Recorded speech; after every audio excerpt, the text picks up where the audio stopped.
NCP হলো ডান pocket ইউনূসের, জামাত হলো বাম পকেট। আমাদের জুলাই ঘোষণাপত্র ঘোষণা করবেন যারা লিডিং দিচ্ছে তারা, আর যারা নীল আন্দোলনকারী আছে ওরা কিন্তু এখানে নাই। এটা বানানো একটা দল, এটা গঠন করা হয়েছে, এটা কোনো গঠনতন্ত্র নাই।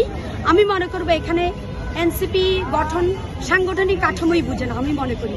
কারণ আমরা যারা আন্দোলন করেছি তারা কিন্তু এনসিপিতে থাকা উচিত ছিল, অ্যাবসলিউটলি রাইট। এখন এনসিপিতে কারা আছে? যারা পয়সা ঢালছে তারাই আছে। বৈষম্য আসছে, শোনেন, ব্রিটিশ শাসন ছিল, আপনারা হয়তো জানেন না, আমার অনেক ছোট, স্নেহের তুল্য।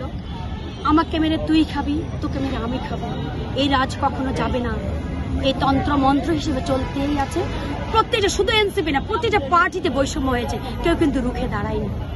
যখন এই ছাত্ররা রুখে দাঁড়িয়েছিল তখন তারা ছিল সবার জনগণের। এখন যখন এনসিপি দল গঠন হয়েছে, এখন দ্বিমত থাকবেই। কারণ ওই যে তোকে মেরে আমি খাবো, আমাকে মেরে তুই খাবো, এটা চলছে, চলবে। ওই যে দেখতে পাচ্ছেন হাসনাত সার্জিস নাহিদ, এখানে একটা মেয়ে আছে যারা, ও আমাদের সাথে আন্দোলন করেছে, আরো ৩-৪টা আন্দোলন করেছে। আন্দোলনকারীদেরকে নিয়ে, এই গণ অভ্যুত্থানকে নিয়ে হাসনাত সার্জিস নাহিদ, আসিফ মাহমুদ, সজীব ওরা ব্যবসা চালাচ্ছে। এই রাষ্ট্রনায়ক হয়েছে ওরা, এনসিপি দল গঠন করে ব্যবসা। এই দুনিয়াতে অনেক টাকাই তো এসেছে বহির্বিশ্ব থেকে, ডক্টর মোহাম্মদ ইউনূস আনেনি।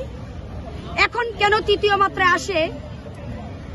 বিএনপি হলো, সরি, এনসিপি হলো ডান পকেট ইউনূসের, জামাত হলো বাম পকেট।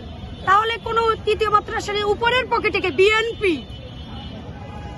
কোথায়? আপনি এখানে সাম্যের দ্বারে এসছেন, এখানেই তো বৈষম্য চলছে রে ভাই।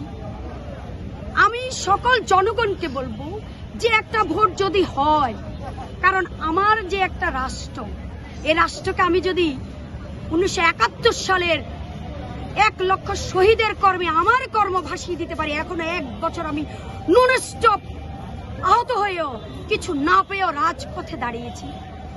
সত্য বলতে গেলেই সবাই পাগল, সত্য বলতে গেলেই ওর মেন্টাল প্রবলেম। এখানেই বৈষম্য। তোমরা কি আমাকে চিনো?